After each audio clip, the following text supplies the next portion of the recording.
So I was looking for how to crop a sweater, and I'm in the category of people who sew but don't knit. So maybe this is super obvious to knitters and it doesn't really need a tutorial, but I couldn't find anything that was what I wanted to do because I didn't want to just cut the edge of the sweater and then sew it back up because knitting unravels, and this is sort of like not a super loose knit, but like fairly loose enough that you can work with it.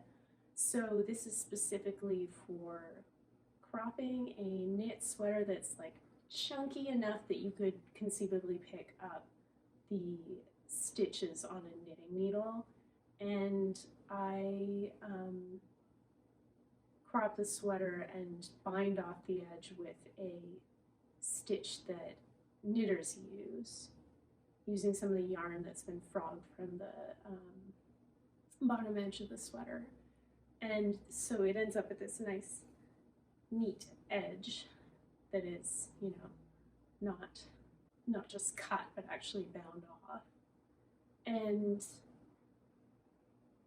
I also, since I'm not a knitter, I don't have gear to knit, essentially, so I made some knitting needles from bike spokes.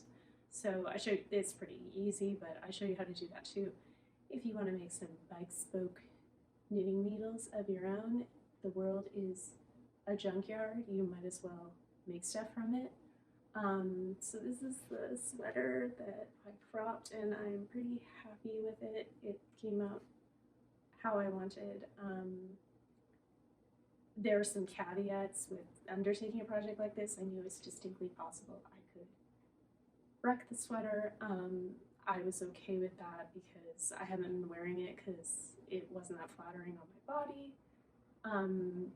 So don't ruin your sweaters and come crying to me. There's a huge risk of doing that. I don't know. And there are lots of tutorials on how to do this instead, like cutting the sweater and using it with a sewing machine, and those are way faster and great if you want something that's either on a finer knit where it's not so conceivable to do something like this, or you just want a quicker method and don't want to deal around with learning things like bind off stitches and painstakingly going through and doing all of that. But I think the result speaks for itself. So, you know, you can do it either way. I just wanted this different method since I couldn't find a video. I'm making a video, even though I am not good at making videos, so you're welcome. This is just a junk bike wheel, and you can unscrew the spokes from the inside of the rim and use those to make needles. You take the bike spoke, and at the end that has the threads, you just like sandpaper it down like that until you have what is basically a really, well, a smooth down point. Now, I didn't really do like a really extreme job where I got rid of the grooves altogether, but you can see that they're not like rough anymore, so they won't catch on the threads, and I think that's basically good enough. Obviously, if you have like a belt sander instead of like sandpaper, maybe that would be a better choice, but I don't, so I did it by hand. It probably took me, I don't know, an hour or two to get them to the point where they're, to my mind, usable. So now I have some knitting needles. Here's the sweater. I don't find it particularly flattering at this length, and I'm just gonna figure out the length that I want to crop it to, which is gonna be sort of to go with like high-waisted pants or shorts or even skirts or dresses that are at my natural waist. So I'm just marking that with a safety pin. Okay, and one of the important things about your sweater is that the edges are not cut. So the edges of like the seams of the sweater need to be finished in a way where when you take it apart, it isn't like every yarn is cut at that edge, it has to wrap around. So I'm trying to sort of check for that. You can see there's kind of like a laddering there. So what I'm going to do is I'm going to try to cut that thread and then it'll come apart. So you see how you can see through the laddering. So I'm just going to snip one of those.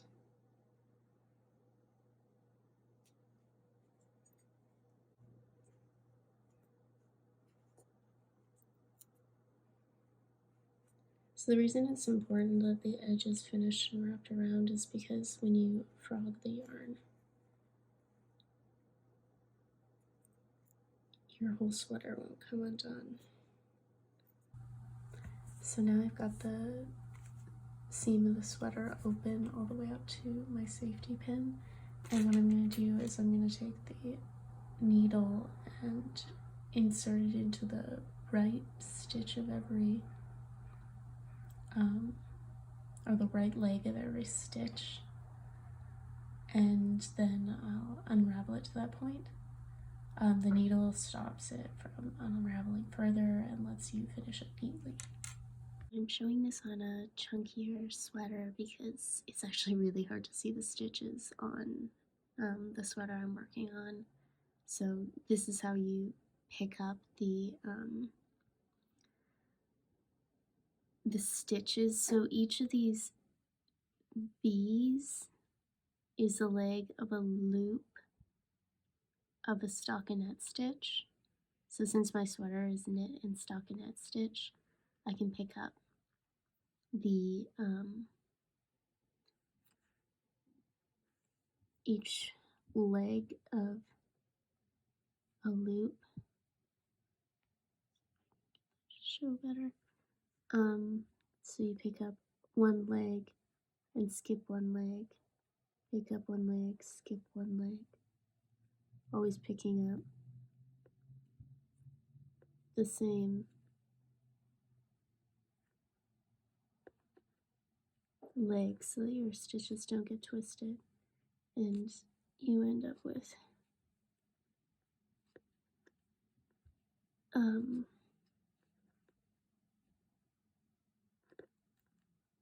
you can see the where the V's converge. I have that one leg.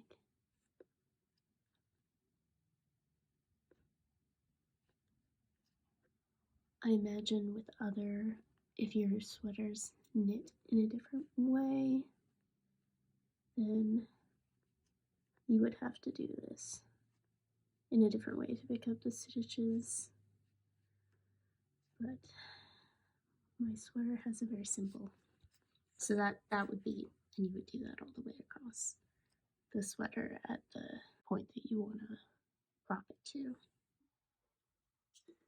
So as I may have mentioned, I'm not a knitter. I don't really know how sweaters are constructed because I've never made one, and I'm learning a bit about that now that I've decided to tackle unraveling it. So this must be the top edge when you're knitting binding on, because unraveling from that edge is impossible. I started picking away at it, but as you can see, it just doesn't come apart easily without cutting it. So what I'm doing instead is just above the edge that I bound on, I snipped just at the right edge of the fabric, and now I'm pulling it apart using my scissors just to like pick. And so you can see that it's on the needle, so it's not coming unraveled further, but it's this bit is coming off. Demonstrating on a scrap where the top is of the screen is the bottom of the sweater. how you unravel, just to show you a close-up of this.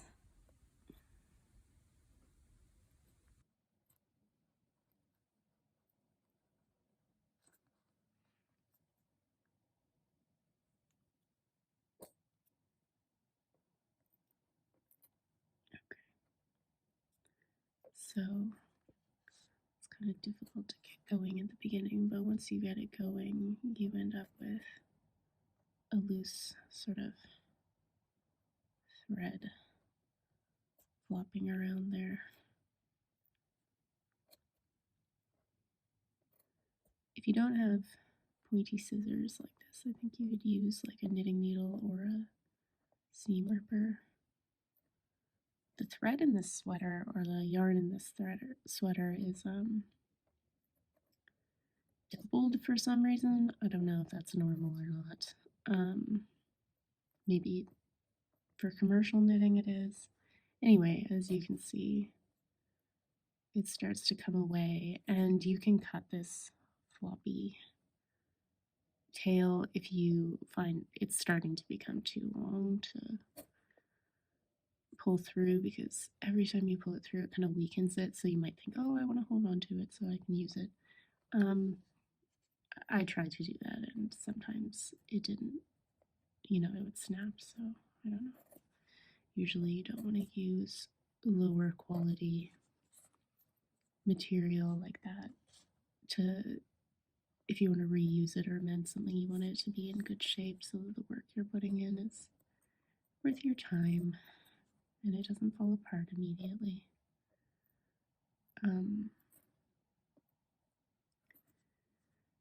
Yeah, so that's what it looks like to undo that.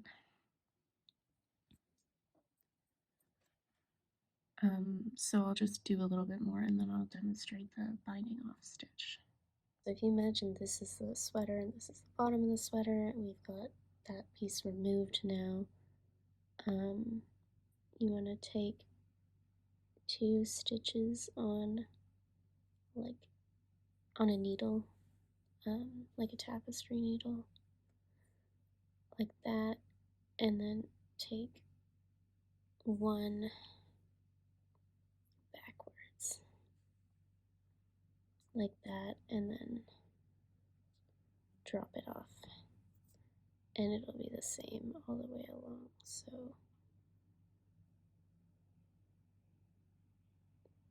taking,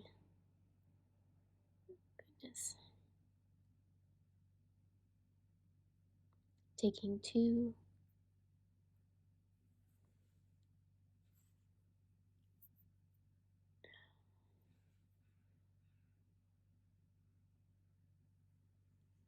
back through 1,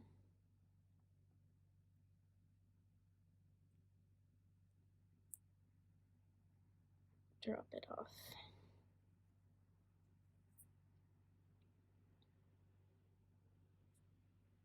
Taking 2,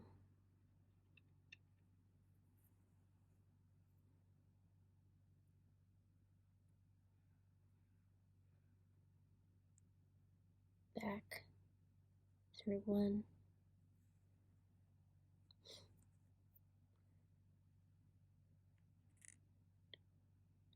drop it off.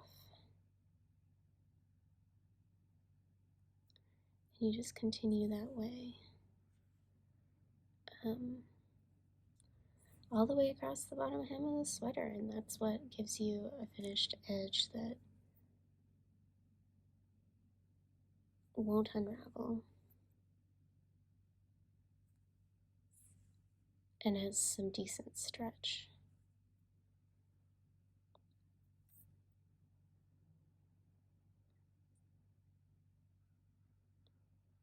So obviously this is a very time-consuming method. There's a truck outside, I'm sorry. But I find it really relaxing. It's better than doom scrolling.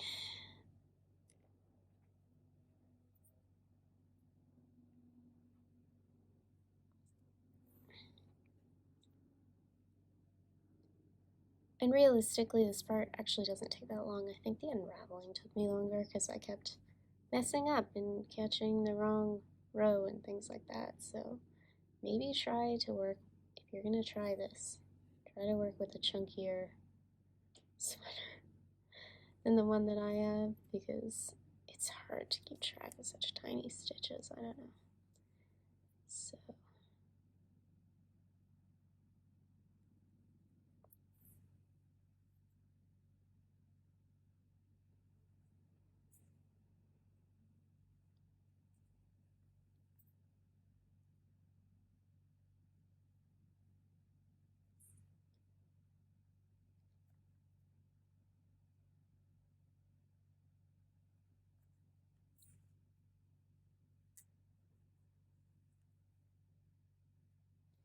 okay, so that kind of gives you an idea. It gives you like a stretchy but finished off edge.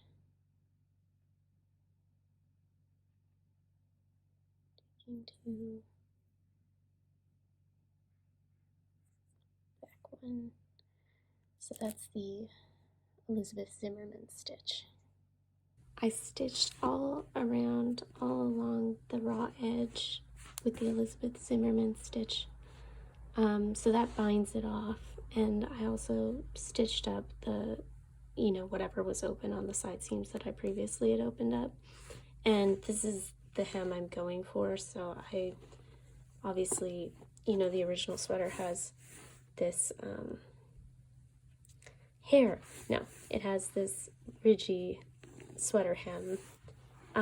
Now, the reason sweaters actually have that kind of hem is because this type of stitch, you may have encountered this with t-shirt fabric if you've ever cut it and pulled on it, it has a tendency to roll.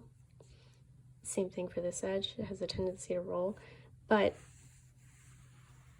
so this kind of anchors it and keeps it flat. Now, I imagine you could put this on your needle, unravel all of this, and then somehow sew and reattach it to this instead of doing what I did, which was to bind it off.